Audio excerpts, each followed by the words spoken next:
2014 চনত তেওঁক প্ৰথমবাৰৰ বাবে লগ পাইছিলোঁ। প্ৰথম দেখিয়ে যে এক বুজাব নোৱাৰা আনন্দই খুন্দা মাৰিছিল বুকুত। এইজনে মোৰ সপোনৰ ৰাজকুমাৰ। কথা কৈ ভাল পোৱা ছোৱালীজনীৰ মুখেৰে সেইদিনা কথা ওলোৱা নাছিল। কি কম একোৱে ভাবি পোৱা নাছিলোঁ। চকুত চকু থবলৈ যে কি লাজ। 10 বছৰ হ'ল, সময়ৰ ঢৌত হেৰাই পৰিল তেওঁ। মোৰ আটাইতকৈ আপোন মানুহজন। থৈ গ'ল বহু স্মৃতি। আজিও সোঁৱৰণিৰ পৃষ্ঠাত তেওঁক বিচাৰি চাওঁ, কিজানিবা তেওঁক কাষতে পাওঁ। সময় বাগৰিছে, আগুৱাই গৈছোঁ ময়ো। তাৰ পাছতো যেন আধৰুৱা হৈ পৰোঁ সত্যক গ্ৰহণ কৰাটো।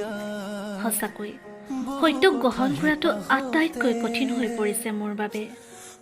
কি জানা, কিছুমান মুহূৰ্ত এনেদৰে থাকি যায় যে একেবাৰে সহজ নহয় সেই মুহূৰ্তবোৰ পাহৰি যোৱাটো। আমিও মানুহ, অন্তৰ আছে, এখন কোমল অন্তৰ আছে। আৰু সেই অন্তৰখনে কান্দে, অন্তৰখনে দুখ পায়। আৰু সেই যে স্মৃতিবোৰৰ কথা কৈছোঁ, সেই স্মৃতিবোৰে আকৌ গভীৰ কৰি তোলে ভালপোৱাবোৰ।